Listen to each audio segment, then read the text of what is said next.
I'd like to call to order the Lawrenceville City Council meeting.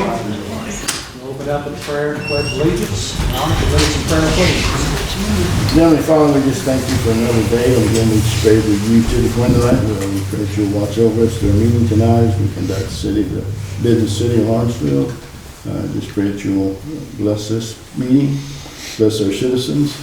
Dear God, we pray that you will watch over our first responders and their families, military, first responders, and what they do for us. And many times we take for granted, and we just pray that you be with them, comfort them. Dear God, we also ask for special prayer today on Aaron Tipser's mother. Lost his mother last week, and we just pray that you be with him and his family during this time of loss. Dear God, again, we just thank you for all you do for us. Thank you for your son, this prayer in thy name. Amen. Amen. Pledge allegiance to the flag of the United States of America and to the republic for which it stands, one nation, under God, indivisible, with liberty and justice for all.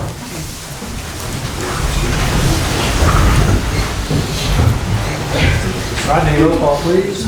Waldrop. Here. Copeland. Yes. Lewis. Here. Goins. Here. Green. Here. Rich. Here. Dunn. Yes. Burr. Here. Okay, thank you.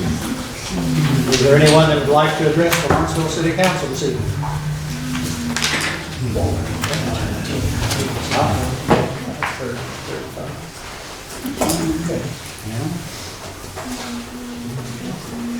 Minutes. Oh. Gail. Mitch. Your name, please? Kelsey. Jennifer?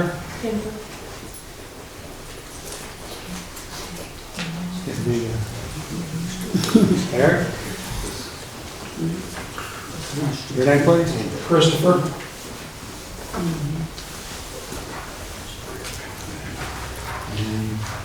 Ken? Mr. Mayor, I have a statement that a resident has asked me to read for them, Matt Broff. Okay. Okay, we will recognize you, your group, after the department heads give their reports. I believe everyone has minutes of the regular council meeting of November 13th, 2025. Are there any needs or any corrections? No time to read these.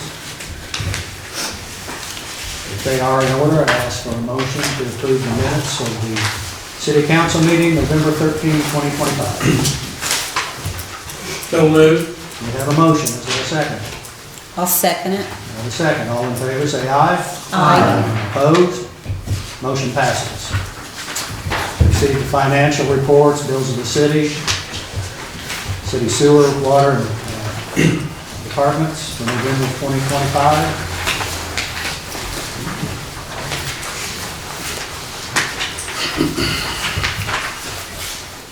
Any questions regarding the financial statements? I'd ask for a motion to pay the bills in November 2025. Make that motion. We have a motion. Is there a second? I'll second it. We have a second. Roll call vote, please. Waldrop. Yes. Lewis. Yes. Buckland. Yes. Green. Yes. Goins. Yes. Rich. Yes. Dunn. Yes. Burr. Yes.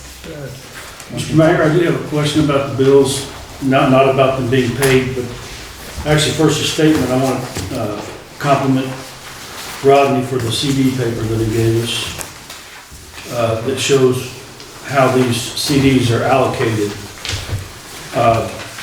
And regarding the CDs and their allocation, can we take these CDs and replenish the general fund for the shortfall that Kemper said we were going to have this year, or we've already had? I would ask, I presume we can do that, but I would ask Kurt Benson for some guidance on that if he feels that's necessary. That's fine. My understanding was, he said that you didn't have to prematurely take the money out before the CD was mature, that you could take it out as a lump sum once it's matured and put it back in whatever fund, be it the water fund, sewer fund, cemetery general fund. There's significant funds in these CDs. Yes. And I think we should probably start looking at using that I money. agree. I think there's been some discussion on the cemetery perpetual care CDs, which can only be used for labor and equipment. There's a need for some equipment at the cemetery. Specifically, they're looking to get a new traco.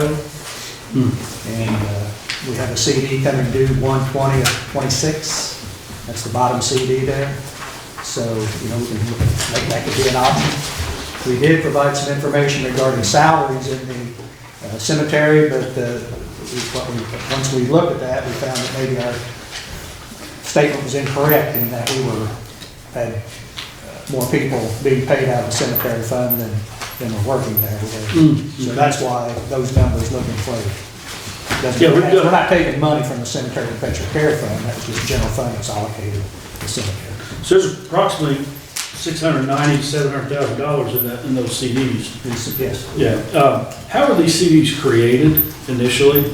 Do you know? Right, so as long as just over time, accumulating the surplus. Surplus in the past? Okay. Yeah, that was all I had. I just thought we should look at using those for the shortfall that Kemper said we were going to have. Cheryl Saley, is Cheryl here? Okay, Cheryl talked about wanting to be on the agenda, and she called and said she wasn't going to be here, so Cheryl's not here tonight. Next item on the agenda is the sewer plant update. I believe everybody on the council and everybody that wanted to look on our website was able to find a copy of the most recent document from the Illinois Environmental Protection Agency.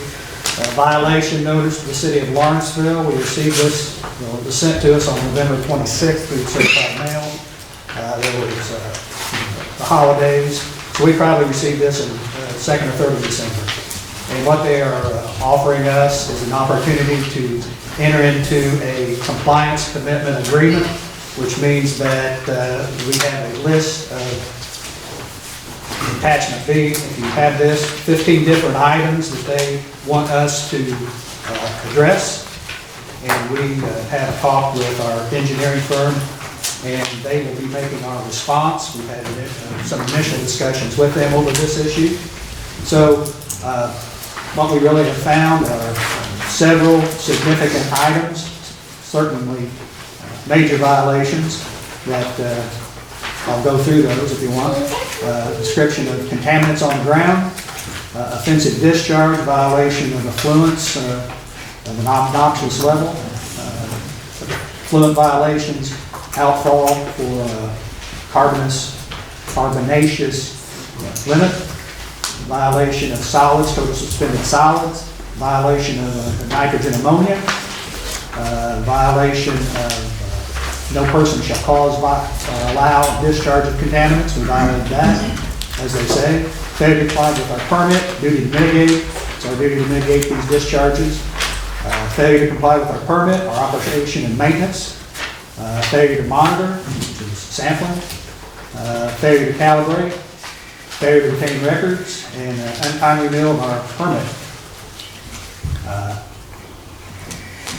And there's one here, another discharge issue.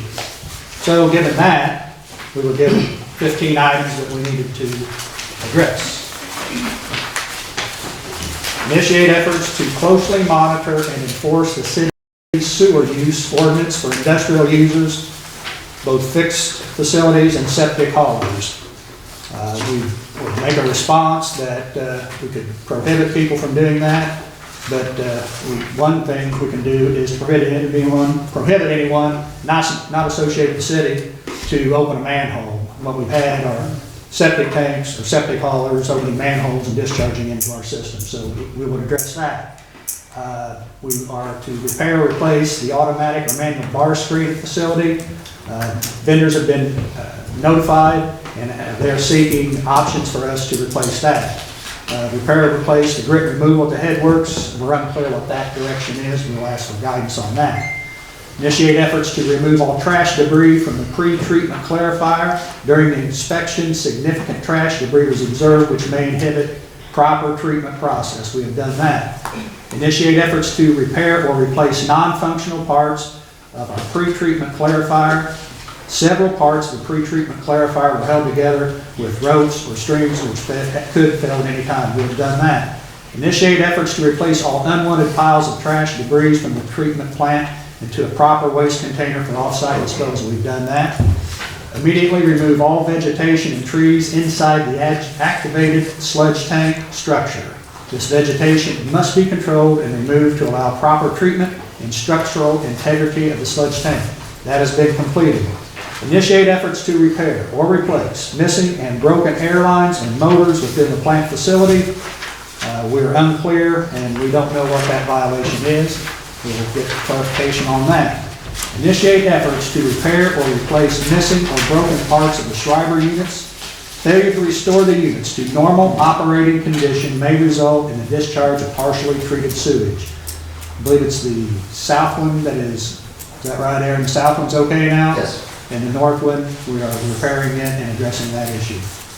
Initiate efforts to clean and replace the on-site lab equipment, facility chemicals. The laboratory was observed to have expired chemicals, poorly maintained equipment, and unclean facility work areas. We're nearly complete on that. Supplies are in transit.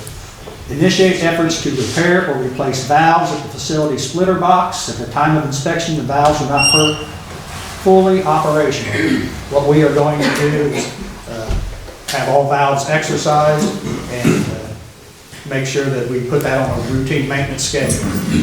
There has been no significant renovation of the wastewater treatment facility. I think our facility was built in 1960, and there were some updates, I think, in 1990, maybe 92. It appears that the facility may have reached the end of its design life. Consequently, we recommend that the owner initiate planning and design for rehabilitation or replacement of the existing facility. We're in the process. We do not have the design work yet, but we have initiated that permit, and that was forwarded to the permit section in December of '24. Initiate efforts to participate and follow DMR QA study as required by Section 308 of the Clean Water Act. That's discharge monitoring reports, quality assurance. That's a training program. We will participate in that. Initiate efforts to provide and maintain copies of all in-house and contract labor graded results. All results must be submitted and provided to the state DMR QA coordinator as required by the Clean Water Act. We are doing that. Initiate efforts in following all permit, compliance, monitoring tests, and lab procedures. And what we'll do there is eventually we will be taking our samples, we'll compare those with Tech Lab and see that all testing is, we get back up to standardized testing for us. That is where we are. That's where we're going forward. And we will be, as I said, working with our engineering firm, and they will help us put together a response to the EPA in order to get this agreement. That's about all I've got. Russ, you have anything? No, that sums it up. Anybody else have anything they'd like to discuss? So the NPDES permit has still not been approved yet, and we're discharging without a permit currently. Is that correct? That's the way I understand it. Do we have any idea as to when that might be, that permit application might be processed? I know it's under review, but I don't know what date that will be. Okay. Utilities Department is directed by one individual who is not only responsible for both the water plant, but also the sewer plant. He also supervises the water pumping in Madison Prairie, the water distribution system within the city to all customers, and also the maintenance and repair of the associated pipes and equipment. In addition, his responsibilities include maintaining the sewer collection system from all customers to the sewer plant. He must manage not only overflows from the city's collection system, but must also evaluate and inspect the overflows on the private sewage lines that connect to the sewer main. Essentially, he is being asked to manage two major plants and also the related equipment. This is not common for any community in the immediate area. In fact, having conversations with the EPA, they said that we essentially have not placed Aaron Tipsord where he could be successful, and that essentially he's put in a position where it would be a failure. We have not provided reasonable support to ensure success. Recently, we have increased by 2 the number of employees in that department. We will likely need to provide more manpower and training in order to manage the various duties within these systems. I have confidence in our current utility supervisor will not be making any changes in leadership. Okay. Whole business. Payroll time period.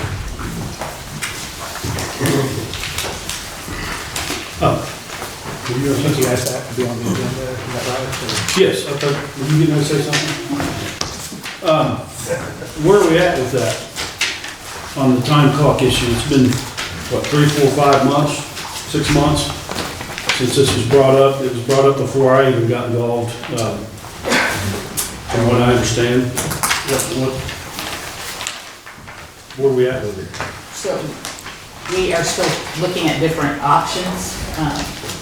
Yeah, we're still looking at different options. So, I don't know if we're gonna do a time clock, we're gonna do a computerized time system. So, Have we reached out to Kemper? I understand they have a lot of experience. Have they made suggestions? That we've considered talking to them. We have not reached out to them yet, but we know they're successful working with other municipalities. Ms. Brewer, when I asked, she shook her head yes that we have, and you said we haven't. I have didn't not understand talked the to answer. them. I have not talked. Has anyone from the council reached out to Kemper besides I you? did, I mentioned Okay, so it, that you did. I mentioned it what we were doing and that we'd like to have a conversation with them regarding this, but that hasn't happened yet.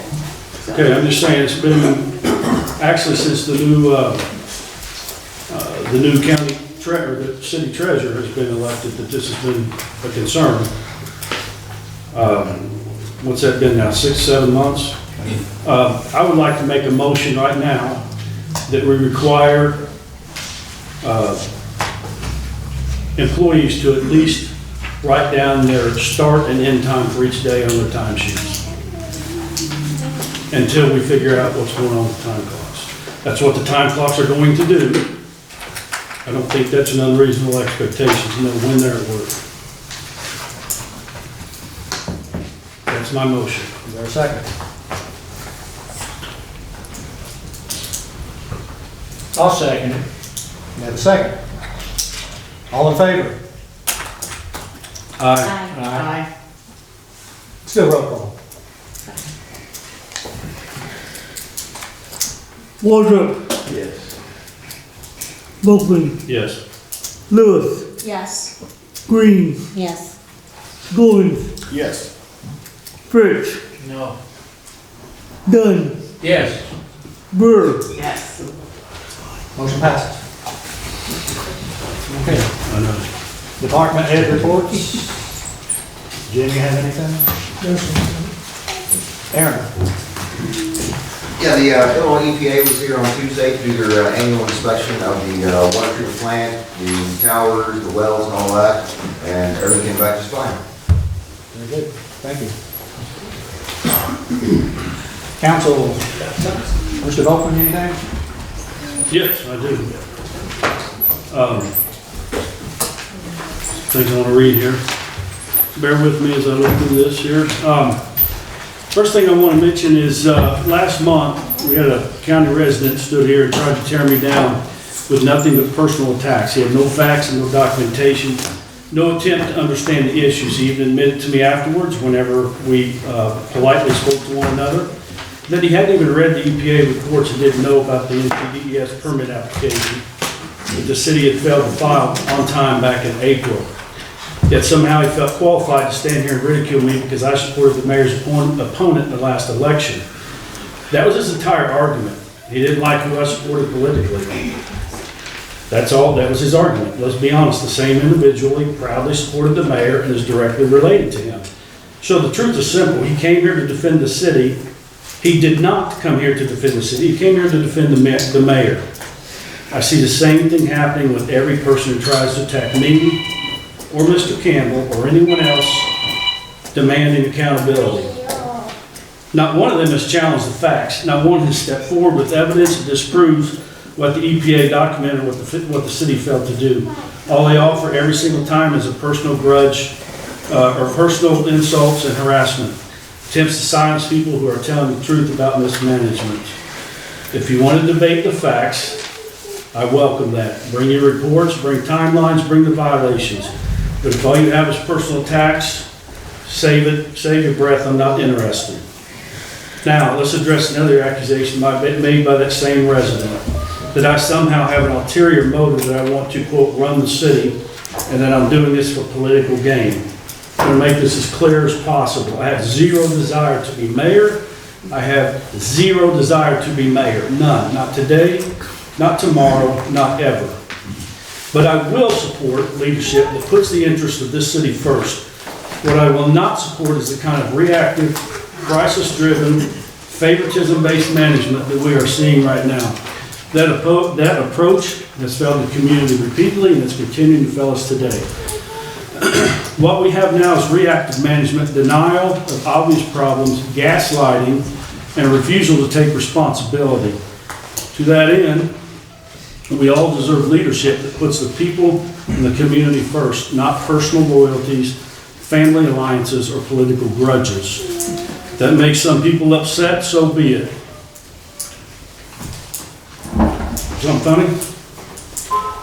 Who's he talking to? Okay. If that makes some people upset, so be it. My responsibility is to the taxpayers and well-being of this city, not to anyone's private political alliances. I'm going to keep telling the truth about what's happening here, no matter how many people try to shut me down with insults instead of facts.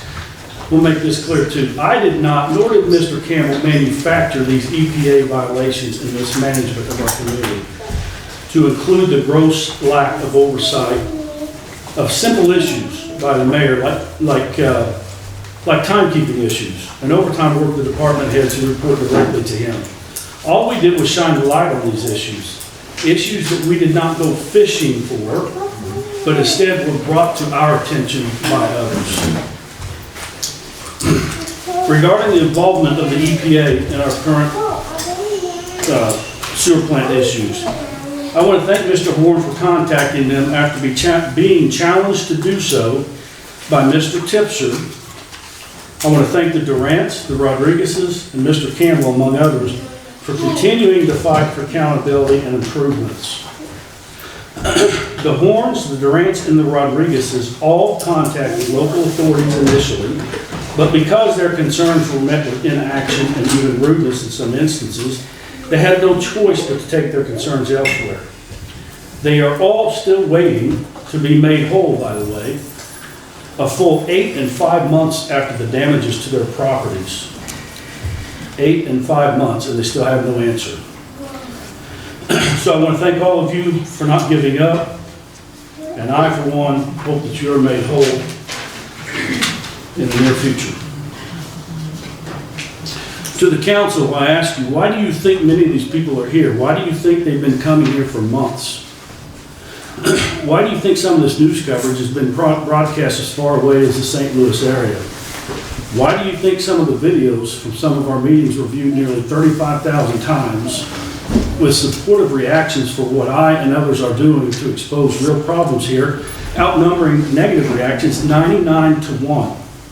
And the one reaction was tied to personality differences as opposed to policy differences. It's my opinion it's because they are sick and tired of being gaslit. And when I keep using the word gaslighting, I can expound on that if anybody wants to, but I'm referring specifically to the HMG issue, where they supposedly submitted the permit back in April. No one can find a copy of it. There's absolutely no proof. There's no billing for the work done. And I'm not the only one that's looked into it. Has anyone else here called HMG? I was challenged to do that a few months ago. What y'all didn't know is I'd already talked to them, and they had no proof. The investigative reporter has called them. They offered no proof to him. That's a definition of gaslighting, in my opinion. They're tired of the mismanagement of our city's resources and tired of what many believe are lies, cover-ups, and constant attempts to skirt the rules. They're tired of not having common sense policies enacted.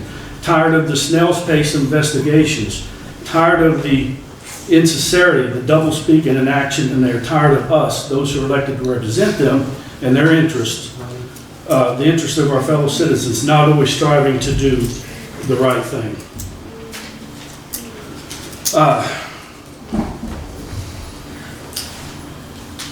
Mr. Mayor, are you aware of the status of the claims that Mr. or the Rodriguez's, the Durants, and the Horns have filed with our risk management company? I don't know the specifics of those, no. Okay. I spoke, has anyone here called them besides me? I have. And the mayor, of course, because you weren't involved. Well, I have. One of the representatives, Lexi Fottle, told me that after Mr. John Sapini here at City Hall told them that it was an old problem, dated back as far as 6 years ago, as opposed to a new problem, which is what they were initially told, and that the mayor incorrectly reported to Channel 2 News many months ago. Mrs. Fottle told me that Mr. Sapini's report, and I quote, may very well be enough to pay the claim. And that conversation with her that I had was many months ago. And you're not aware of any update? No, I received her phone number today, I will talk to Arthur. Okay.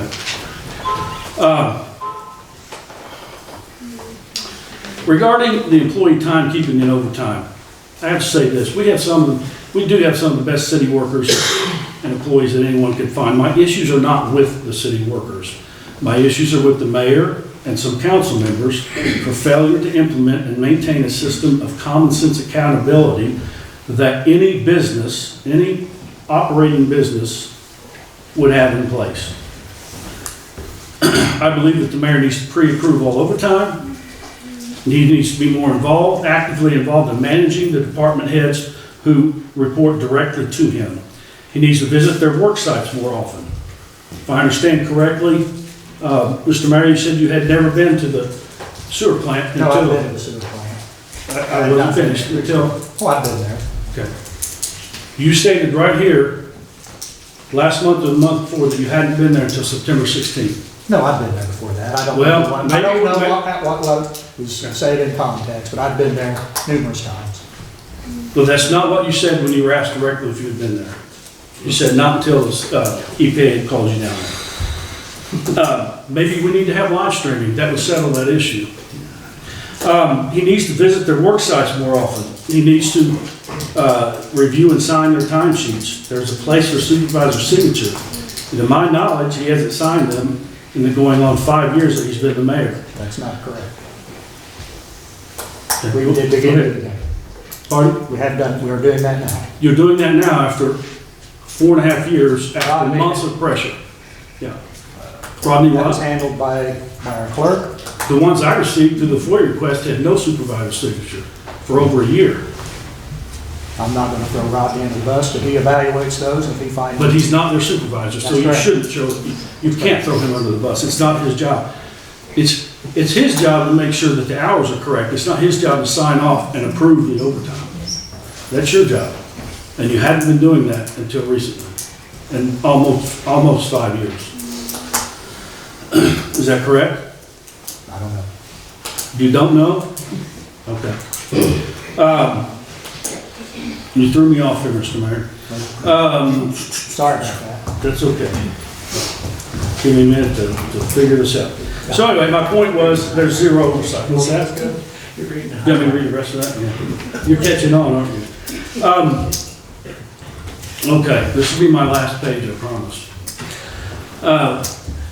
Why is it that, Mr. Mayor, that the day after the city was served with the EPA notice of violations on August 15th, that you did not personally visit the sewer plant to inspect things right then? August What? 15th. August 15th, the initial notice of violations.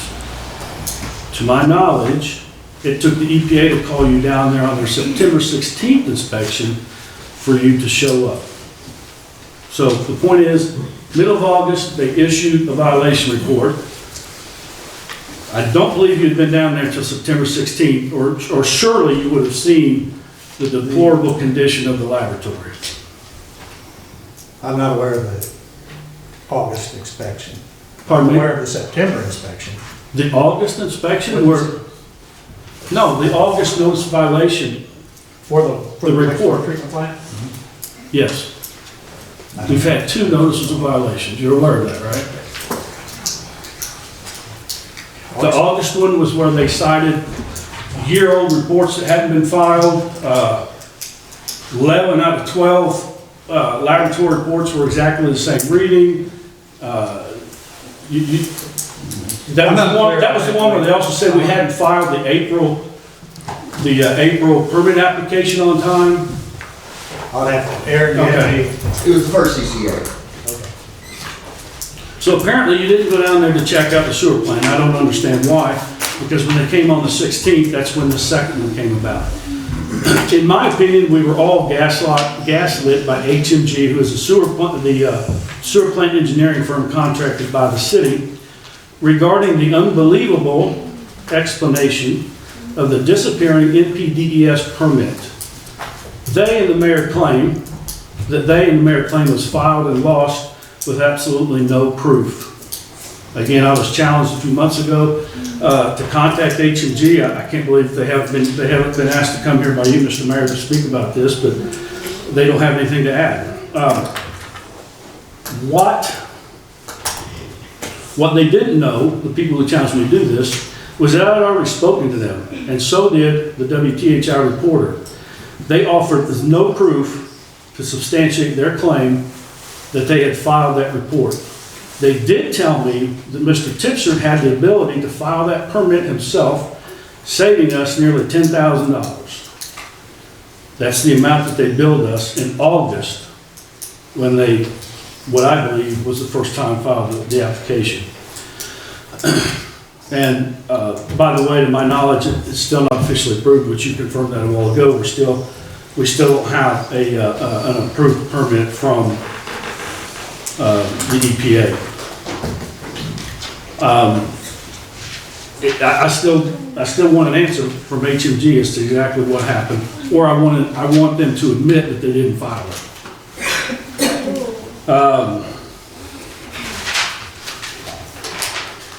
I also had an opportunity to look at a 2022 EPA inspection report. Just a side comment. In that report, they said that all lab equipment needs to be calibrated. That was back in September of 2022, which is one of the violations we have now as well. I continue to support live streaming of our meetings and welcome the support of the rest of the council on that issue. I don't even believe until recently we've been recording our meetings. Is that what you're doing here, Rodney? Do you record the meetings each month? Yes. Okay, I was not aware of that. Yep. But I still believe we should live stream them.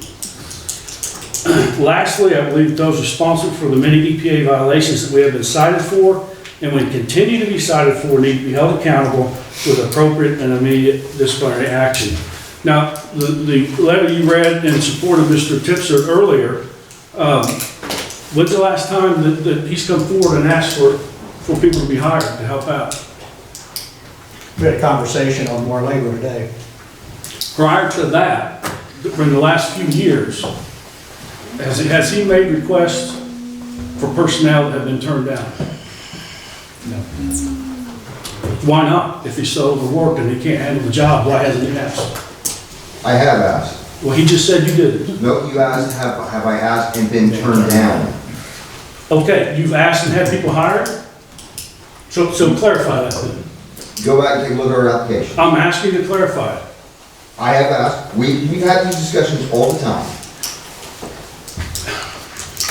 The mayor's saying that you don't have enough people to work for you. Correct. Have you hired and asked for people to bring you up to staff? Yes. Okay, so then I don't understand what's the problem. Were they hired? No, we've hired 2 people. We need to hire more. You're not understanding my question. Have you asked for people to be hired to get you the full staff? Yes. were those people hired? We have not hired any extra people since the last people. I'm not asking for extra, I'm asking for to get us to full staff. Yes. So were those requests turned down? The mayor's gonna be making phone calls next week, set up interviews. I'm not talking today, I'm talking in the past. For the past several years, apparently, the mayor believes that you've not had enough people working for you. Why not? You haven't hired people. Why not? I can't answer that question. Did you ask for people to be hired and they were not hired? If you want to continue to discuss things with me, we'll go to the executive session. So you're not willing to say that in front of the whole community right now, but you've asked for, this is what I gather from the conversation. You have not asked for enough people to staff your department properly.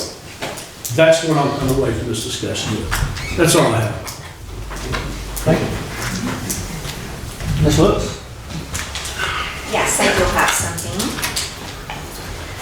Dear members of the Lawrenceville City Council and Lawrenceville residents, I am formally submitting my resignation from my position as a Ward 1 Lawrenceville City Council member effective immediately. I have recently moved outside the city limits of Lawrenceville and therefore no longer meet the residency requirements necessary to continue serving on the City Council. While this was a difficult decision, my change in residence makes it impossible for me to fulfill the duties and responsibilities of the role moving forward.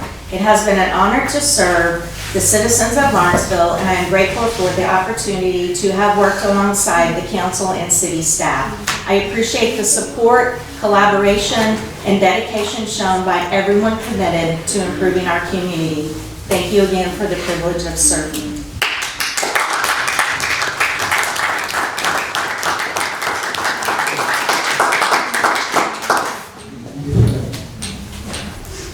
Good luck in your new ventures. Thank you. Thank you. Rest audience. No. Mr. Dunn? I would like to make a statement about the United Methodist Village down there and the shape it's getting in. I happen to live pretty close to it, and I've experienced a lot more lights and activity. It's been maybe a month ago that the police chief had to go into the building and run some kids that had skipped out of school out of there. By the time he got in there, they were already gone, but there was 3 kids, I believe, that skipped out of Parkview and snuck in there. And I observe people all the time walking up the alley, not watching particular for that, but going over there and maybe kicking out a window or breaking in. I mean, it's bad back here. It's bad. And I know we're in kind of a crazy position with that place. And another thing I wanted to report is that they're putting in new electric work down there in the apartments. That's what all that drilling's been going on down there, run new electricity in those apartments down there. So if anybody's been hearing that or whatever, they're doing some work. I assume it's the owners of McHugh and the area back there. Yeah, I just want to clarify, I don't own that any longer, and I have no contact with any of them at this point. Yeah, I know. But yeah, the Q Center, when I had it, I didn't realize there were electrical problems. Maybe there's something. Well, they have plumbing problems too. But I think, I haven't been down there and observed that anymore. But, yeah. But it's really a sight, a bad sight going on down there. A sight for sore eyes, I guess you'd say. We don't have, it's not our police responsibility, it's not our school, it's somebody else that's away from here. And he's lacking the position of maintaining it. He's trying to sell it, but if he doesn't take care of it, it's not going to get sold.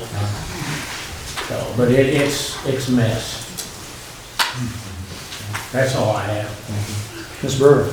Yeah, I'd like to address Mr. Boltman about the timekeeping. In this meeting, we have done changes to this timekeeping method. We have instituted the change where the mayor or his designee signs the supervisors. We have instituted where the supervisors also check their workers underneath them. We've also talked about in our finance committee meeting about the timesheets and what is reported on those timesheets. There's a very good chance that we're gonna try to change that up just a little bit as well. And we've talked about timekeeping methods too. We have talked to other communities around us, and several of them don't use any, they might use a time clock or something, so we have done those types of things. So I don't want everyone in this here thinking that nothing's being done, because those things have been done, and I think we voted on some of those things. So, thank you. But do we right now, as of today, know the times that our workers are at No, work? that was not something that we addressed, and that will be something that will be brought up in the next meeting then. That's why I made the Sure. motion tonight, and I appreciate you all voting on it. Yeah, that will be brought up in our next meeting to make sure that the timesheets are adequate for them to put that on, so. I believe Mr. White is doing that right now, so I don't think you have to alter the timesheets, correct, Mr. White? No, I You put your time in and I out. write in the time, I come in the time now. As far as I know, he might be the only one. He's the only department head. I haven't looked at all the others. But if they just did what he's doing, he could show them. And that's what we plan to do, Mr. Bolton. Thank you. Teresa? Anything? I know when I never address anything in my ward, but I am looking at different things in my ward that I'm going to be working on. As you know, I did have an accident. I'm trying to get back into my life. But that not being an excuse, but anyway, this Saturday is the Wreaths Across America ceremony out to the cemetery. It's going to be freezing cold. But we will put 1,000+ wreaths on the cemetery headstones. So if any of you are available, dressly warm, and It'll be cold. it starts at 10 o'clock at the monument, at the veteran monument. And at Veterans Monument, yeah, where the flag is. So, anyway. Thank you. Teresa? Yes. Can I ask you a question Uh-huh. about that? Do you go by a list from the VA for the veterans that's out there? Because I've got a brother-in-law that's out there, but they never got him the plaque. Okay, does he have a plaque? No, they Okay, never did see, get him. I'm trying to work on that with the cemetery workers. We're trying to get a listing of all the veterans that are out there.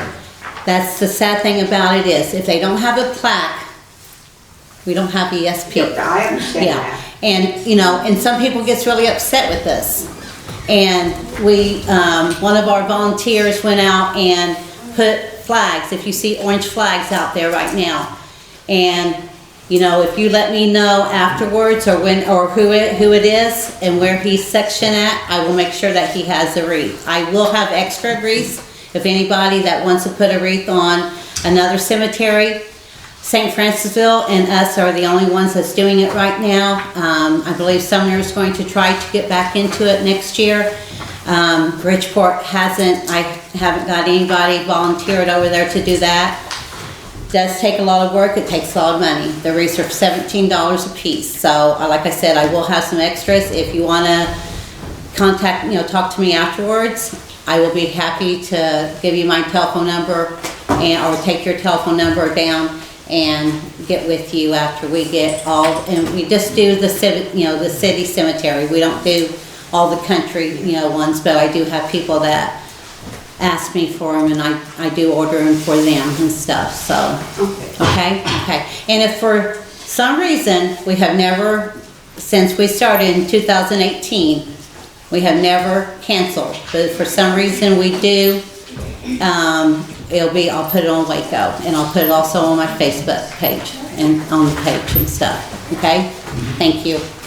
Thank you. Ron, anything?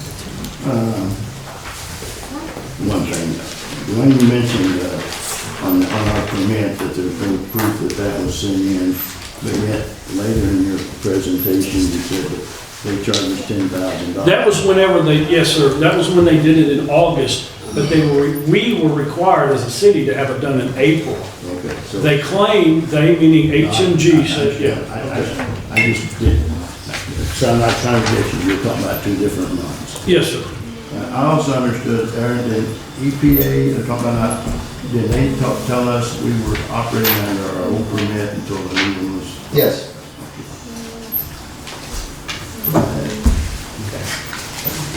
Victor?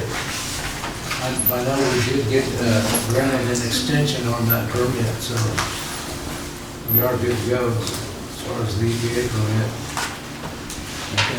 We've done a pretty good job with the compliance issues. Thank you, Aaron. Can I clarify that?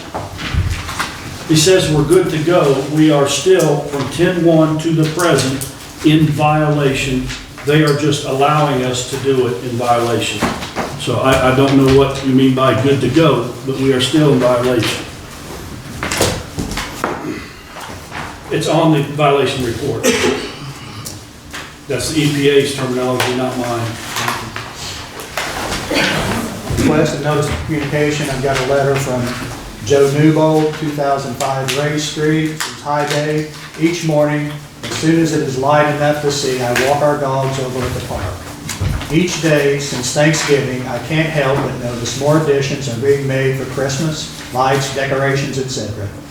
Over this last weekend, we could hear music at our house, which is coming from the park. So I walked over, and oh my, lots of people, grandparents, kids, and families were enjoying it so much. My thoughts were, this is making some great Christmas memories. I know something like this takes a lot of work from a lot of people, many of which are behind the scenes. Please pass my thanks to those who helped in any way, whether they're city employees, volunteers, vendors, donors, or board members, who together make this Christmas in the park possible. Also, I know that a successful event like this is a sign of good leadership. So thanks so much to everyone who helped with this year's celebration in any way. Sincerely, Joe Newbold. Yes, sir. Okay. Wayne, I think you had a notice or some kind of communication. Would you like to read that? Yeah, this is, I'm going to read it, whether there are typos or whatever. I'm going to read it exactly the way this gentleman gave it to me. He asked me to read it to the council.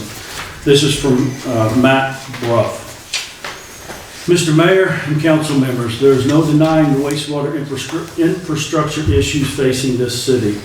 We know it is a complicated issue and not capable of being explained or worked out in a short period of time. However, for the vast majority of the issues at the plant, which were referenced in the November notice, could have and should have been resolved by now. The November 14th site visit notes discolored, turbid, effluent, and states that it is the fourth such notice of non-compliance. Speculating that the nitrifying bacteria within the plant were essentially non-existent due to the extremely septic nature of the effluent noted in September, as well as the effluent discharge concentrations nearing 5 times the permitted allowance. I was not surprised to see continuing struggling with ammonia removal several weeks later, as it takes sometimes as long as 28 days to regrow nitrogen-consuming bacteria. On November 14th, we were 59 days post-initial inspection. From the outside looking in, it appears that not much has changed. I have personally witnessed septic haulers going to the waste plant. If I had a plant that was struggling to meet these limits, there's absolutely no way that I would allow hauled waste to be brought in. Without proper pre-treatment, the ammonia load from a septic tank could be considered a shock load by itself, not mentioning the solids or oxygen demand. With a plant struggling to operate, why make it harder to meet limits? Limits, might I add, that are pretty high to begin with. So, Council, Mr. Mayor, what is the point of all this? Well, let's not beat around the bush. At what point in time is the council administration of the city of Lawrenceville going to take these violations seriously? Why are septic haulers continuing to discharge to our plant?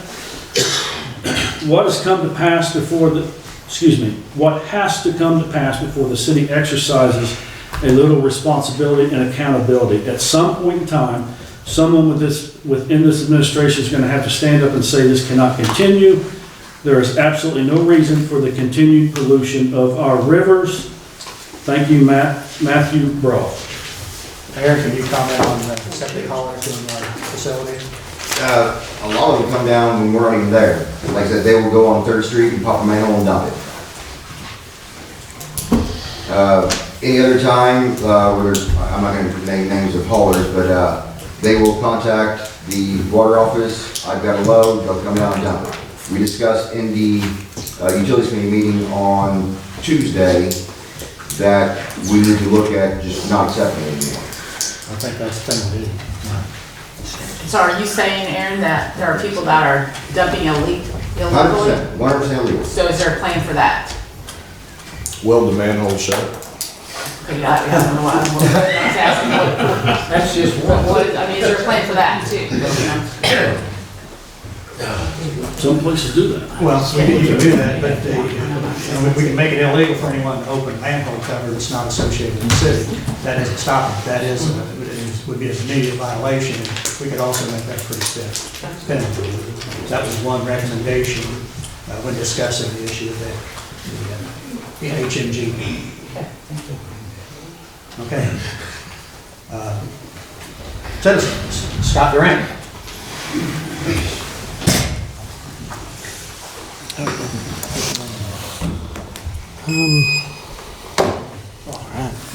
Time's up.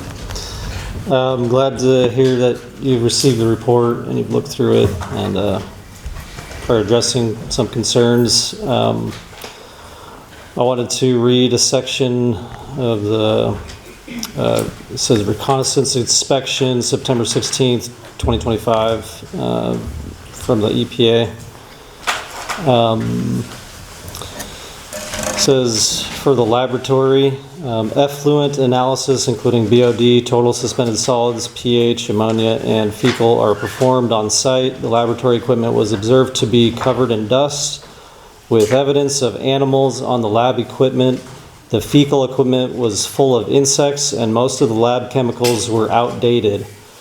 The BOD bottles were not clean or sterilized.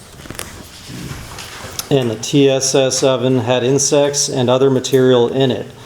None of the equipment had been recently calibrated.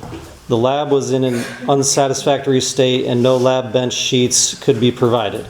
It was recommended that the facility immediately cease all laboratory analysis and send all future samples to an off-site commercial lab. It was recommended to Operator Tipsard that he speak with the City of Lawrenceville and the consulting engineers about obtaining a commercial lab along with getting technical assistance with their lab. Operator Tipsard stated that they would be in contact with a commercial lab and that he would speak with the city about getting technical assistance with the lab. I just thought that if anybody had not heard that, it would be good for them to hear that information. And if anybody doesn't know, that we're sending samples off to another lab and it's costing the city extra money to do that because our lab is not operational. But that's what I have. And I believe next.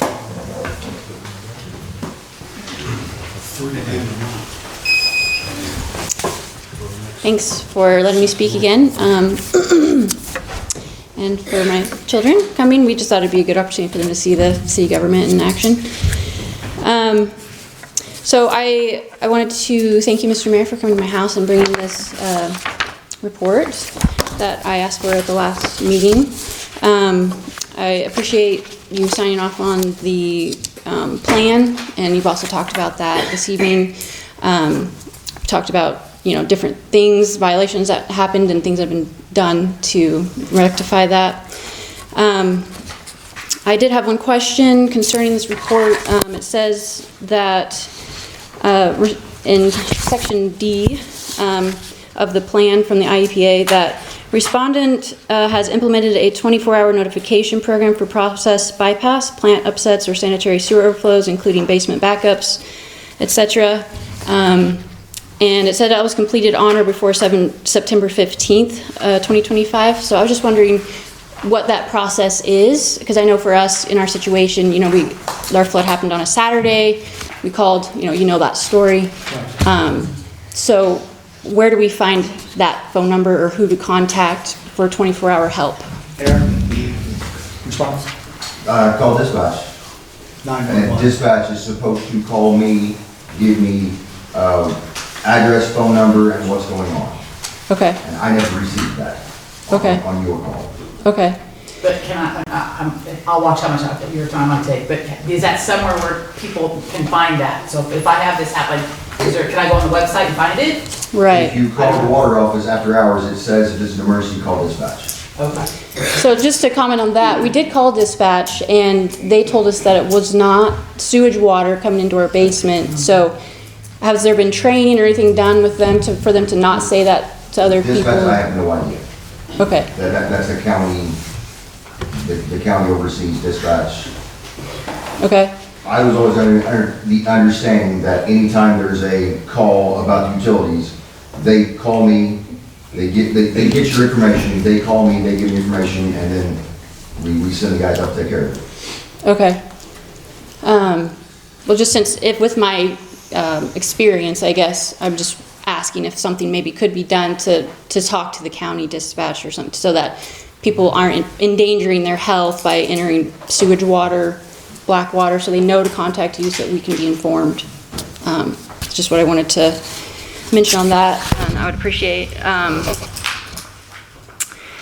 It also, it has in this report dates and times, or not times, but dates for when certain things should be done, right, monthly.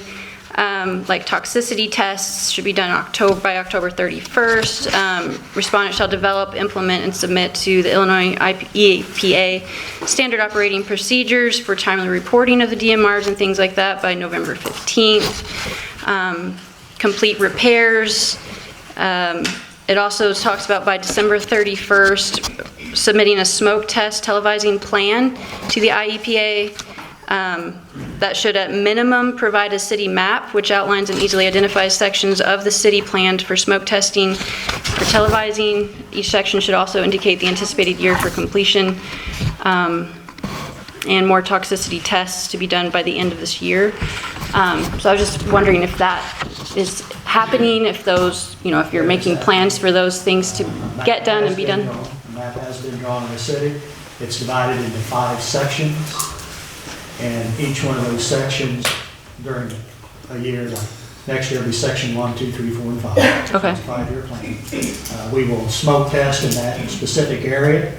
And if there are issues that arise from smoke testing, I don't know the whole process, but people that do this know what to do. Right. And then we will televise that area and see if we have any kind of infiltration, like missing sewer caps, stuff like that.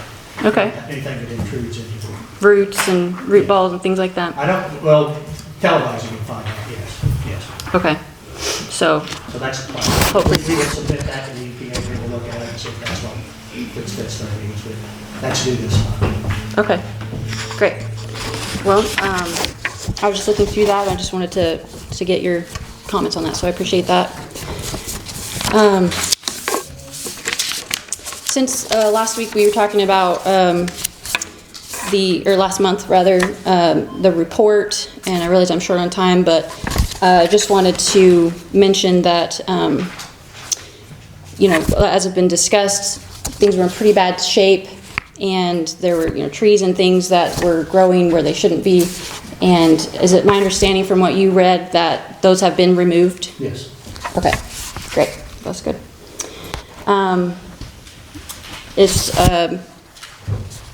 I guess I just wanted to also thank Mr. Volkman for his help and reaching out to us in this terrible time for our family and helping us trying to remedy things, and appreciate the council. And my hope is that the people in charge, the manager in charge of our water system, can continue to rectify things and get things back to shape, or find someone that can. Thank you. I'd like to expand on what she said. I feel like it would be beneficial if we wrote up a script for the dispatchers, because, they don't know everything. So if they get a call on water, this is what you say, pretty much, okay, So I don't know if that's something that we could do, and maybe different people could do that too, because unfortunately, I know they go through a lot of different people out there too. I'm aware of that. So once you get with someone trained, they leave. Right. So I think that might be a good suggestion too. So at least the proper information is given out every time, hopefully. Yeah, I mean, at least, if anything, just like, don't go in it until we've tested it, or until you know, like, at least if they say something like that, you know. Well, yeah, but just, yeah, so it's there. And hopefully the same information is given to everybody. Yeah. You know, you have two different people, and I said, no, they don't take the same information. I thought that was good. So I'm hard. Okay, sorry. Done.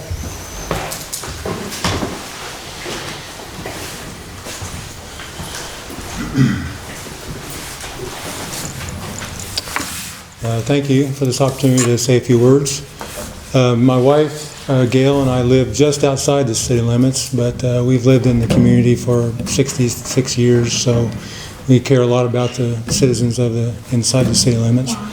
And Hannah and her husband Scott, Hannah's our daughter, and so Scott's our son-in-law.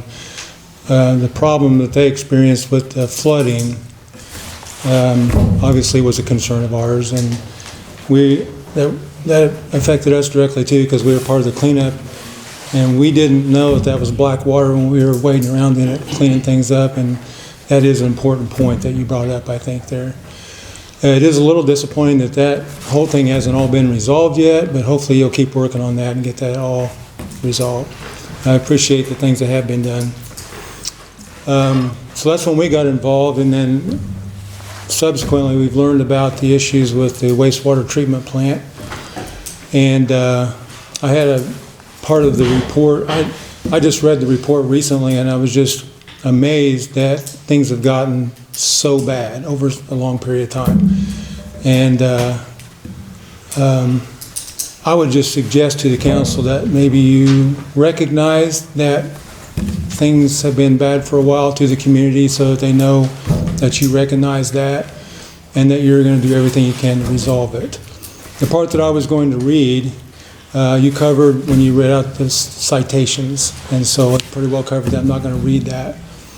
And it sounds like you're starting to chip away at those things. As far as I'm concerned, I think that the water and the sewage are probably two of the most important things that the city has responsibility for. And so I think a lot of effort and time should be put into, and money should be put into this to resolve this for the citizens of Lawrenceville. In the last part of your statement, Mr. Mayor, you mentioned that there was going to be no personnel change at this time. And that's your prerogative, that's your decision. I would just say to that that decision should be made based on what is best for the community. Not who it is. I don't really care who's in that position, as long as that decision is made for the betterment of the community. And all these problems that we've had up to this point would indicate that there's been some issues there. And so going forward, you need to, you may have to make some hard decisions, I don't know, but whoever's in that position needs to do a good job of what they're doing, because this is a very important thing. And that's, thank you. Sorry.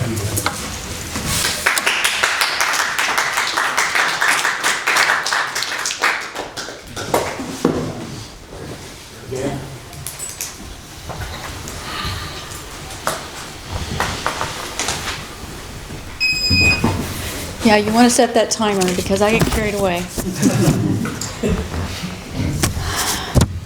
This year has been the worst year of our family's life. We don't want to be here. No offense to the committee, but we don't want to be here. We want to be able to move on with our lives. And but this is an important issue that we feel like we need to be a part of to help our family have a healthy, happy life, because the situation is serious. This is not a personal vendetta at all. I could not have picked out Mr. Tipsword in this crowd until he stood up earlier. I don't even know the man. I don't know anything about his personal life, but I do know a few facts. I'm sorry about your mother, the loss of your mother. I would say that. Loss is hard. But I do know that Hannah did try to call, and like 3 times, I think, and Mr. Tipsword never got back to her until several months later, and he lied to the committee or to the mayor about that. Said that he had taken care of it, but he did not. He lied about that, and he would not answer the phone. And when we did get information, it was the wrong information. The water had black water in it. It was bad, and it put the whole family in jeopardy, and all the people who came to help clean out their basement in jeopardy. And I just feel like the head of the department is not on his game in this job. There seems to be a lot of incompetency according to the EPA report. Some people say, oh, we're so lucky to have him because he's certified. This does not look certified to me. Not getting permits and things turned in on time does not look competent or certified to me. I just feel like he's falsified reports, and it just does not seem like he is doing his job, and I don't understand why so many people are protecting him when it's obvious that he has not been doing his job for some time.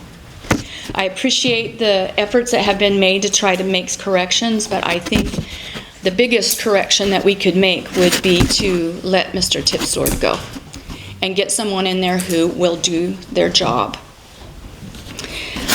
Because he has falsified reports and he has not done his job with the wastewater, it makes me concerned about the other water or anything else that he is responsible for.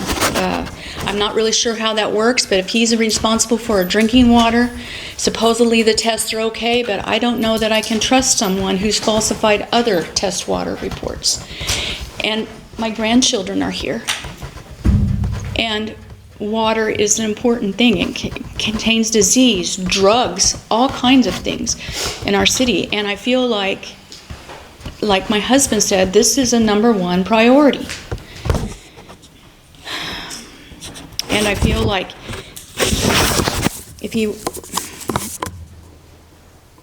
he should resign, and if he won't resign, I feel like he should be fired. Because I feel like this has caused us so much trouble for our city, tax dollars, everything. And it's not just the Durant family or the Horn family. There's many others that have suffered flooding because of root balls and what have you. This brings me to my next point that I wanted to make, was that I feel like the truck that Mr. Volkman mentioned before to keep the root balls ground up and out, because they just grow right back. And I feel like we need a truck we can share with the community, another community or whatever. That just needs to be running all the time. We know the root balls are there. We know there's other issues. We know that some pipes have been repaired that were crushed and what have you on their street. But the root balls are a big problem. Their home has never, ever, in the history of that home, flooded before. But there were several root balls in the pipes there, and that were causing the problem. So I really feel that the council should consider a truck with, someone else to be able to keep those cleaned out. And thank you for listening to me, and I just really hope that, as my husband said, politics or personal interest or whatever can be put aside so that we can do what is best for the citizens of Lawrenceville. Yep. Thank you.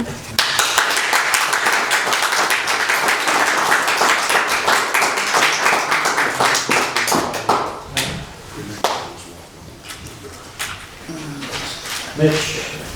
You want to pass for now? That's all right with you guys? Kelsey?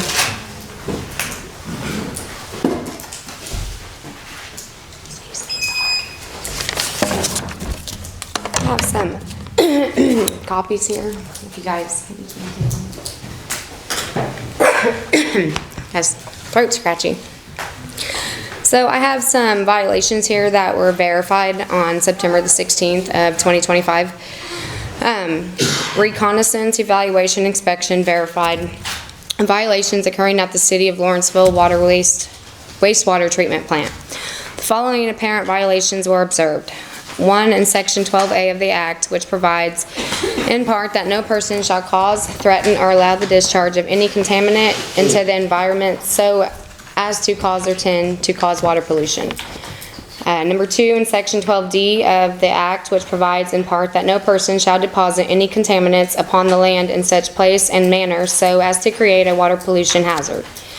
Number 3, Section 12F of the Act, which provides in part that no person shall cause, threaten, or allow the discharge of a contaminant into the waters of the state from any point source within the state without an NPDES permit for point source discharges.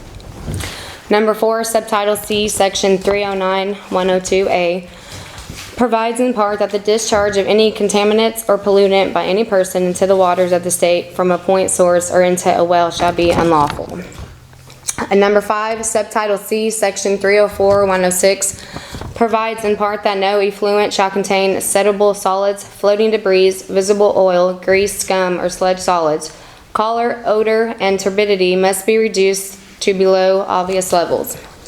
6, your NPDES Special Condition 5, which provides in part that the effluent alone or in combination with other sources shall not cause a violation of any applicable water quality standard outlined in Illinois Administrative Code 302 and 303. Number 7, your NPDES Standard Condition 4, which provides in part that the permittee shall take all reasonable steps to minimize or prevent any discharge in violation of this permit. Number 8, your NPDES Standard Condition 5, which provides in part that the permittee shall at all times properly operate and maintain all facilities and systems of treatment and control. Number 9, your NPDES Standard Condition 10A, which provides in part that samples and measurements taken for the purpose of monitoring shall be representative of the monitored activity. Number 10, your NPDES Standard Condition 10D, which provides in part that monitoring must be conducted according to test procedures approved under 40 CFR Part 136 unless other test procedures have been specified in this permit.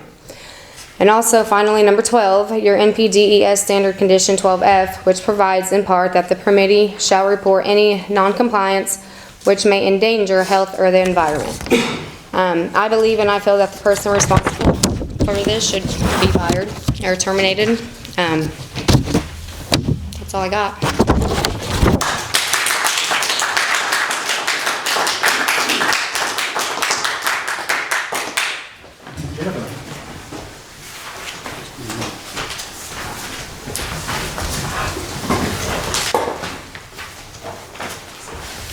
I'm gonna go a little freestyle like I did the last time.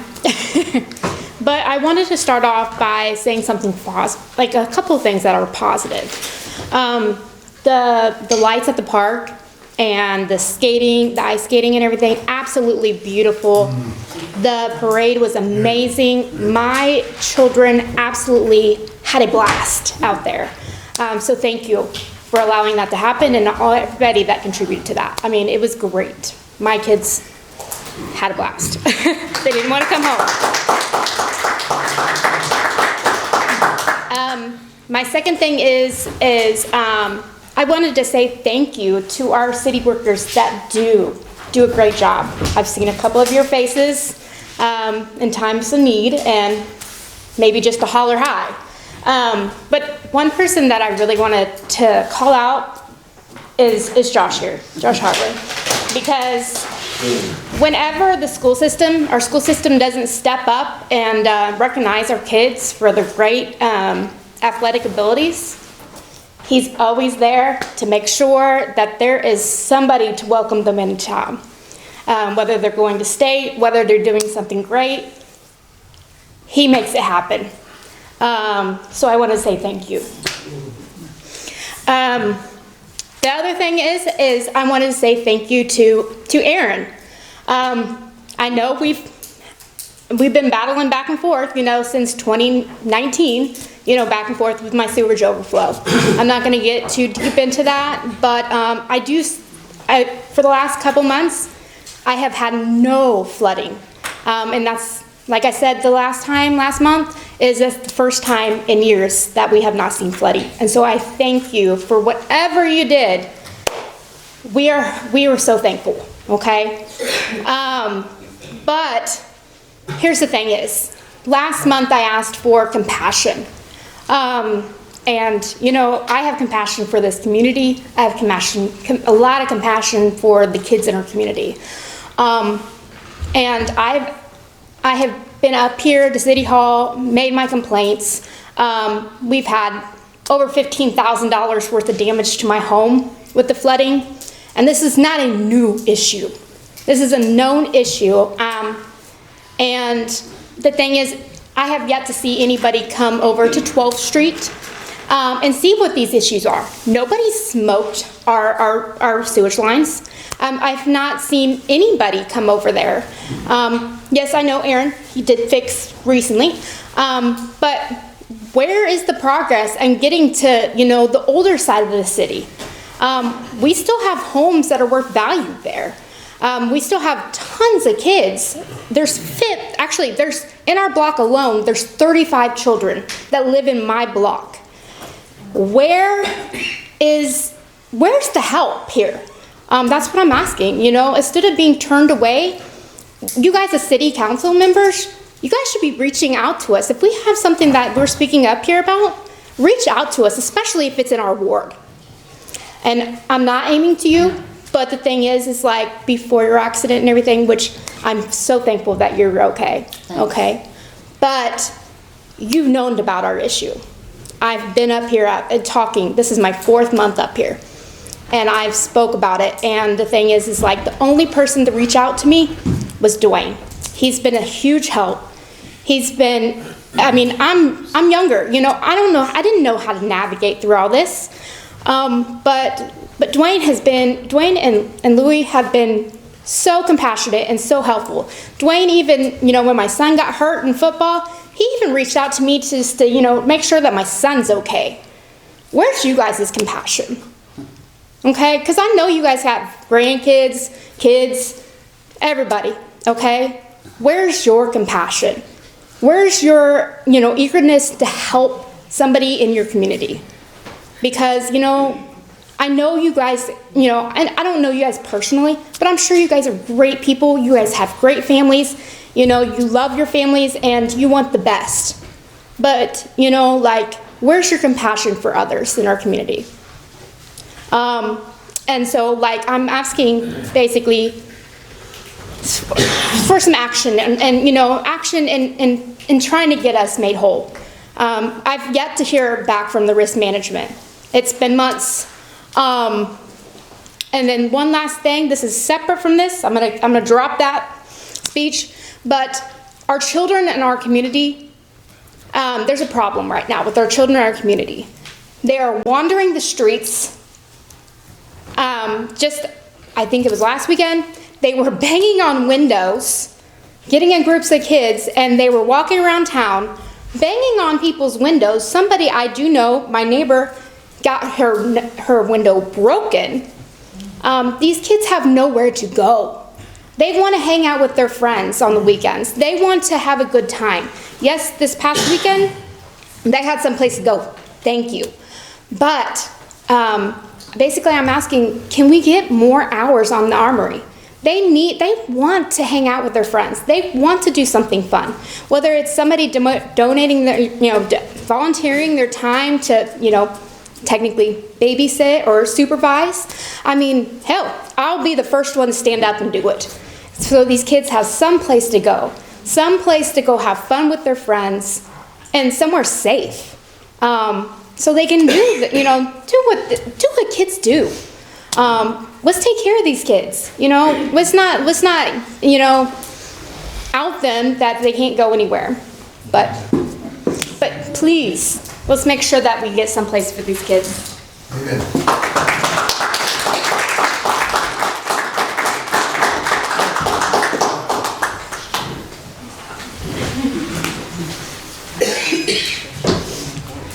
Just wondering where we're at on the new treatment plant in the high school. Are we getting anywhere close?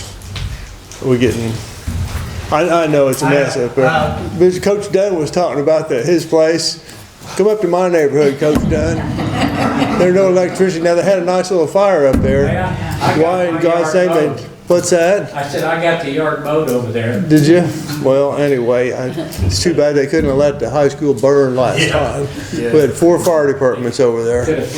But getting back to her little thing, you know, you're talking about maybe something up here, get some old, there's no place close to anybody in this neighborhood.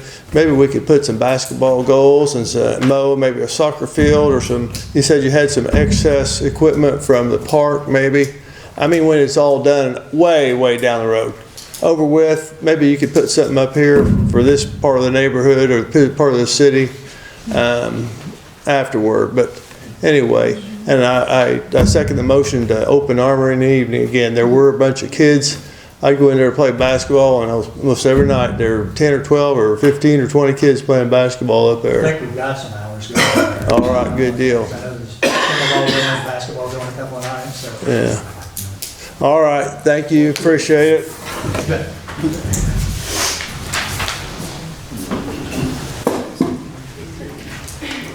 Christopher?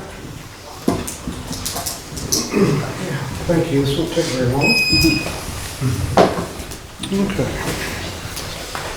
So back on the sewer deal.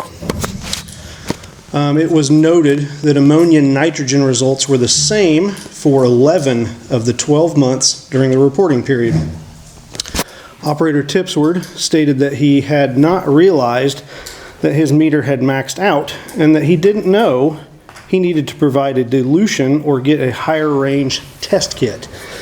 Should also be noted that the facility reported same effluent results for pH, TSS, CBOD5, fecal coliform, ammonia nitrogen, and chlorine residual for both outfall 001 and 002 during that reporting period.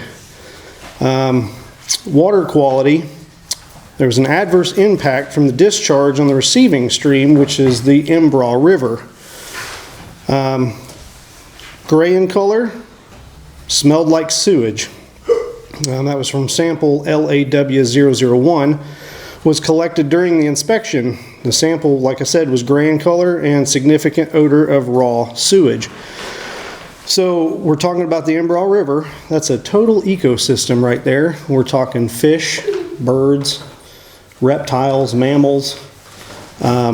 People go in and out of that river quite a bit, especially downstream. So, Mr. Mayor, like you stated earlier, that there was not going to be any change in leadership. If that's the case, then who is going to take responsibility? Not to make a pun, but sometimes certain things flow upstream. Absolutely. At the end of the day, I'm the mayor and I'm responsible for what Exactly. city workers do. Okay. So if nothing's going to happen to Mr. Tipsword, where do you go from there? Well, I'm gonna stay right here. Maybe. Yeah. Thanks. Yeah.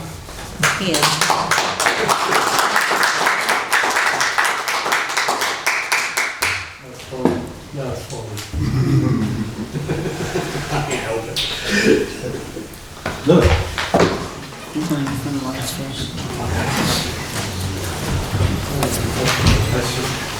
Mr. Mayor, thank you for allotting me extra time, as you indicated in the email you'd sent to me the other day. I do appreciate that, and on good faith, I'm going to take you at your word on that I get the time necessary. First of all, to address all the things that have been fixed at our sewer plant, that's great, but it's kind of like a person who smokes 3 packs a day, gets stage 4 cancer, and decides to finally take a vitamin. It's just too little too late. Okay, so I appreciate that you're giving me the extra time, because there's a lot of issues I want to raise tonight affecting public health, taxpayer money, legal compliance, and basic transparency. They cannot be responsibly addressed in 5 minutes. These concerns fall into 4 major areas, and we'll go ahead and get started through these. I'll be as clear and respectful as I can.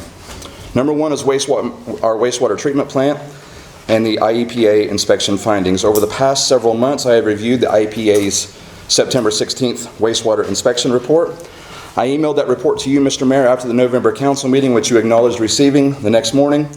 I also emailed you a copy on Tuesday in case you had misplaced the previous copy I sent in November.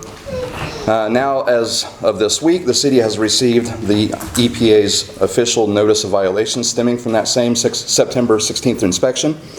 The notice of violations may not go into the detail contained in the inspection report itself, but what it does do is remove any uncertainty about whether the city and you personally, Mayor, are aware of the violations documented by the IEPA.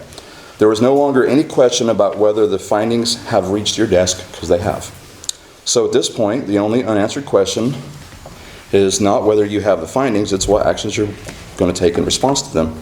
The inspection report identifies major operational failures, equipment not functioning, routine maintenance not being performed, improper solids handling, the potential violations that have financial and environmental consequences.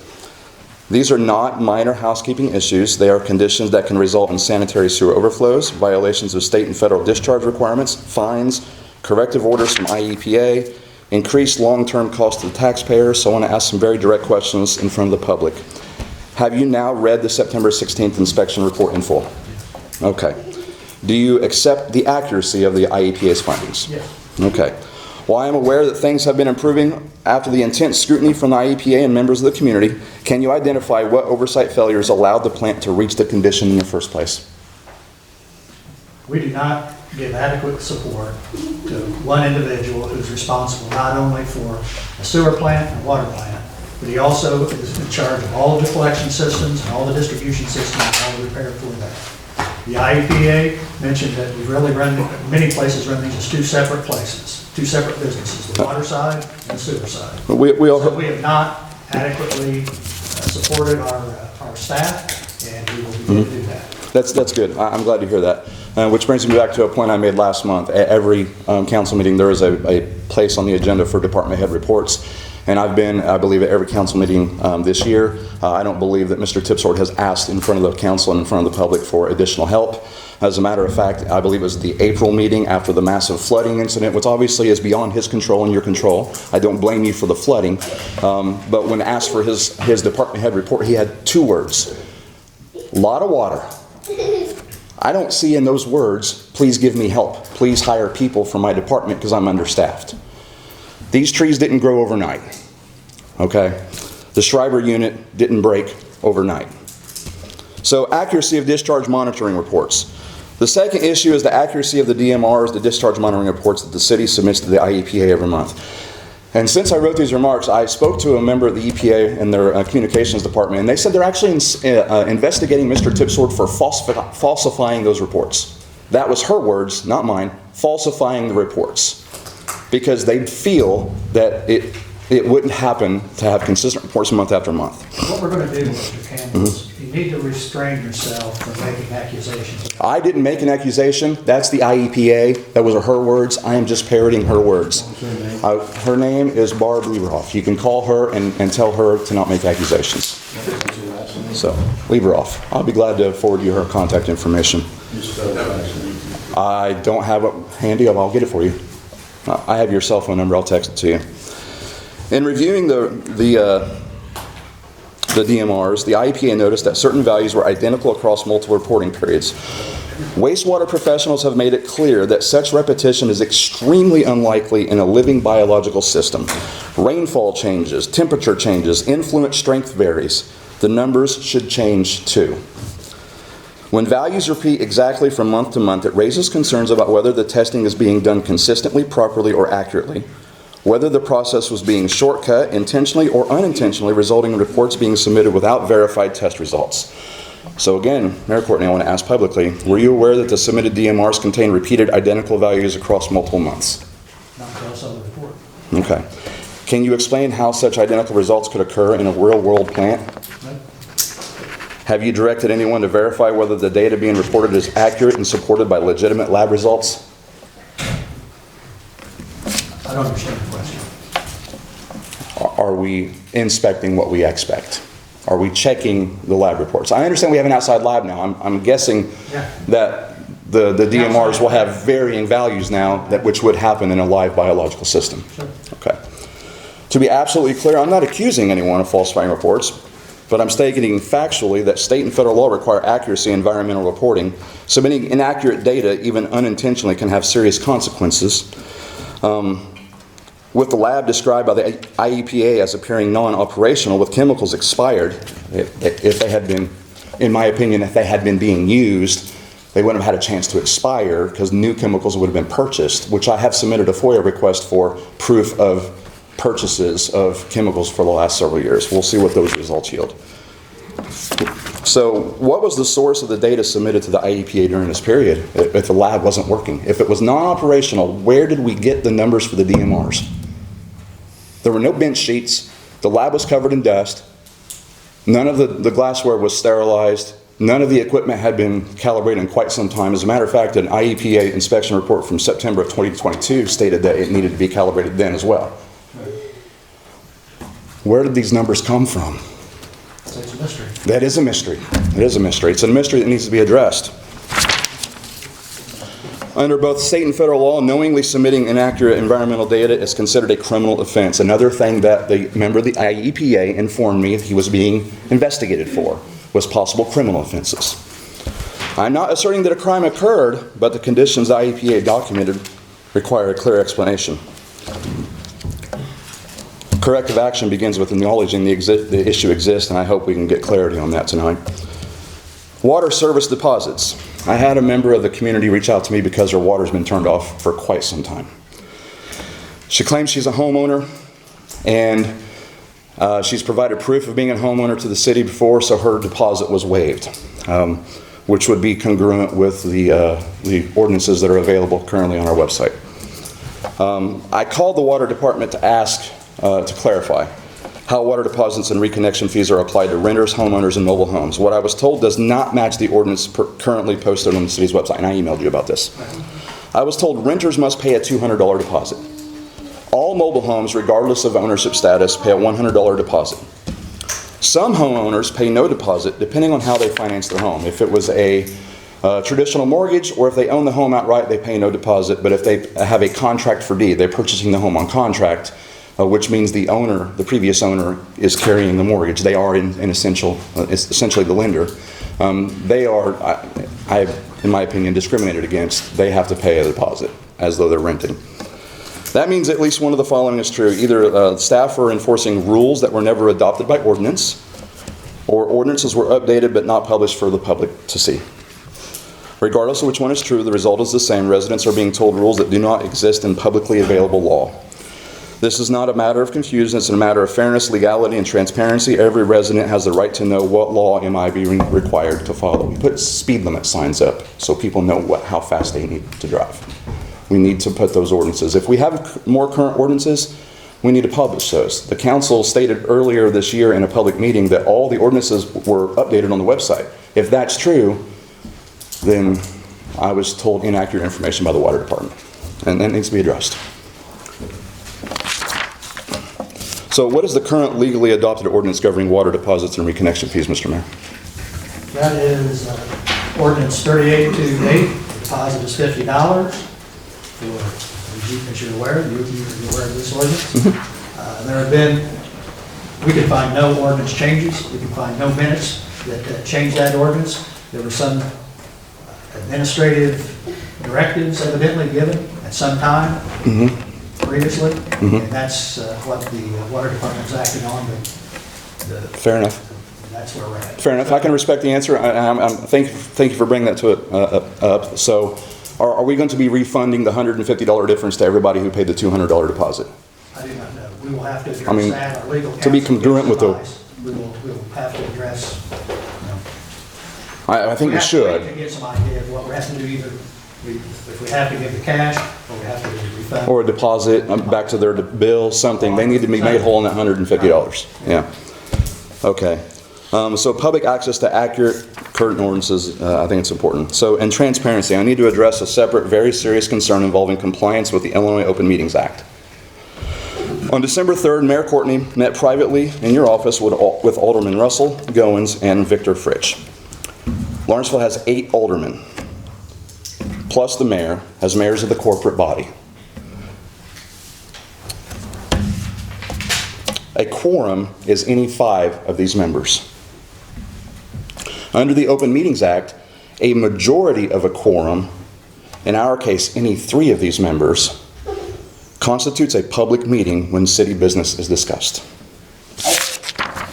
The city contends in a recent FOIA response that this was not a meeting that happened between you and the 2 aldermen under Section 102 of the Open Meetings Act. But the law is explicit. A meeting includes any gathering in person, by video, by phone, by email, or any contemporaneous electronic communication of a majority of a quorum for the purpose of discussing public business. No notice was given, no agenda was posted, no minutes were taken.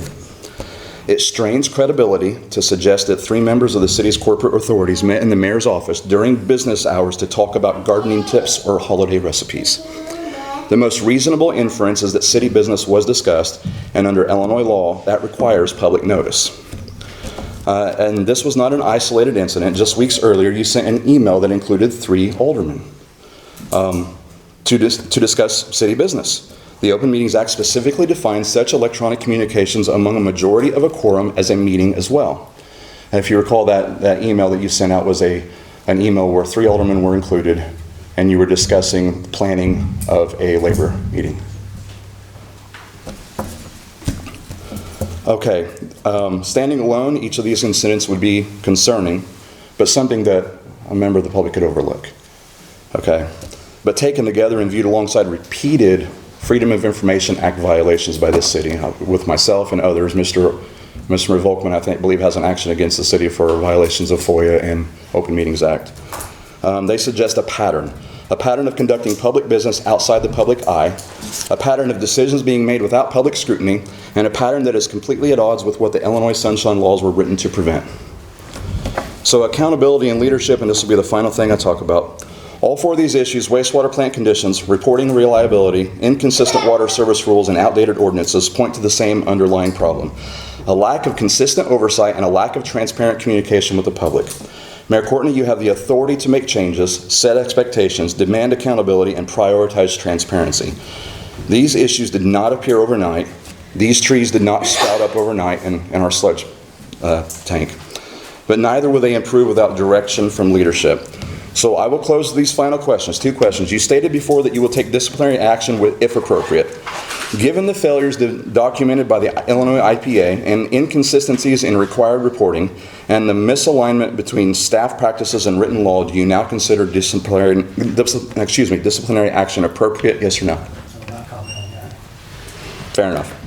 I think the public can infer your answer. Will you make changes to the management of the utilities department, yes or no? We will restructure. That's a good idea.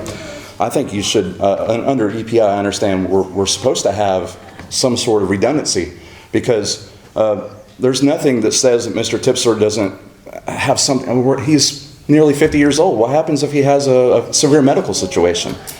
Who's going to step in who's a Class 1 operator to replace him? We need to require that of someone in his department to get that certification to step up as a redundancy. He could get hit by a bus, and then who do we got? We have to hire somebody for a whole lot of money. Okay?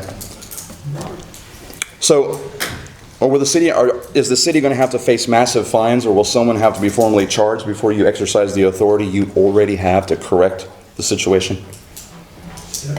We potentially are facing, because of the NPDES lapse. And I understand you claim that that we're operating under the previous permit, and Mr. Tipsword claims that as well. But in the notice of violations just most recently served on the city, the last violation noticed is that we are discharging effluent into the river daily since October 1st without an NPDES permit in place, which means they don't consider the previous one in place. It expired September 30th. Those fines are from between $25,000 to as much as $60,000 per day per occurrence. On the high end of that, we're already at the $3.6 million mark. That's $750 per man, woman, and child that live in the city. Several of us can afford that. A lot of people can't. Who's going to pay it? That's a problem. And it's a problem that really should be fixed. Mr. Mayor, the greatest thing you could do for your political future is to make a change in that department. That's all I have. Would like to address.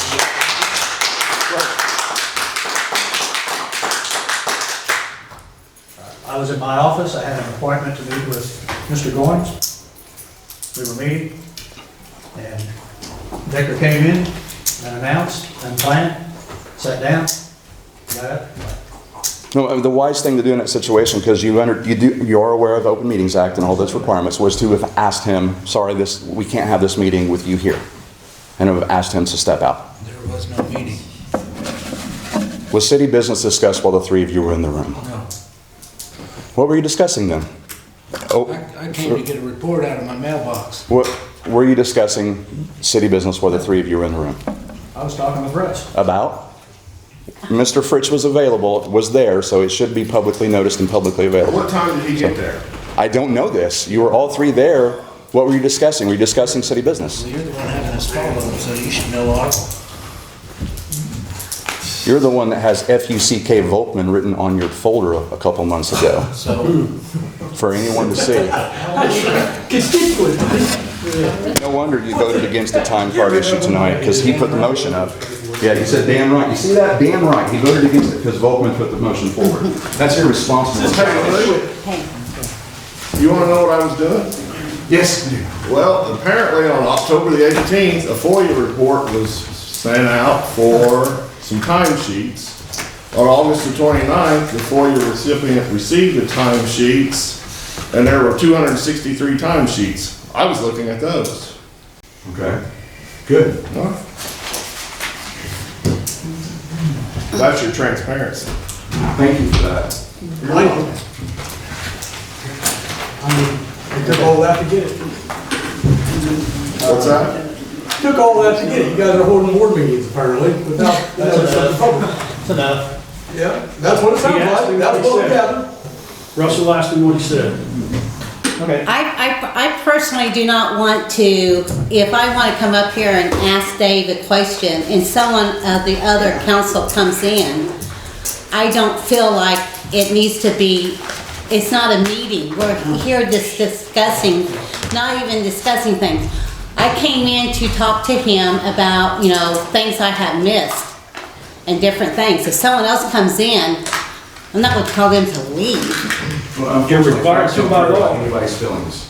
We're in a room and you guys decide to come up with a conclusion of something that we have no idea We're not trying to, whatever. Thank you. Mayor's report, we have a labor management discussion scheduled for 12/17/2025 at 1:30 p.m. I'd like to have 3 council members attend. I know Russ is going to be there. Dwayne, are you interested? No. Are there any 2 others that would be interested? Dawn? Anyone else? What is it again? This is a labor management discussion on 12/17/2025 at 1:30. What's that day? And what's the day? It's a Wednesday. Wednesday. This is an I'll be open there. meeting. Okay, Teresa, thank you. You're welcome. Will it be an open meeting? You'll be compliant with the Illinois Open Meetings Act. I would like the opportunity to explain why I won't be there. Well, I'm doing my report now. Sure, yeah. We need to schedule a park cemetery committee meeting for next week. Items to consider are park and cemetery equipment. The cemetery prioritizes a TRACO. ADG Architects, that's Architecture and Design Group, has completed their preparation of bids for part of the armory roof. They are asking that we include the advertising of bids for that project on January 8th, 2026 agenda. So we're talking about some of that. I'd also like to congratulate all the Lawrenceville champions, the Lawrenceville High School boys basketball team for winning their tournament, the wrestlers for winning the Jim Dunn Invitational Tournament, and most recently the sectional champions of the Parkview girls team. So that's all I have. The next meeting is January 8th of 2026. Can I explain why I won't be there, Mr. Mayor? Go ahead. The contract, labor management contract requires that a specific agenda be provided. The agenda I received has items such as address current situation and allegations, period. That's all it says. That's not specific. It says that employer comments on time clock will be at a labor management meeting. I don't believe that's an appropriate venue to talk about time. We are the employer. We can tell them they got to use time clock. That's not up for negotiation, in my opinion. Good and welfare is on there. I don't know what that means. Review Illinois sunshine laws and related statutes. The purpose of an agenda is so that all parties attending can do their research prior to the meeting and understand what's going to be discussed and be able to debate intelligently.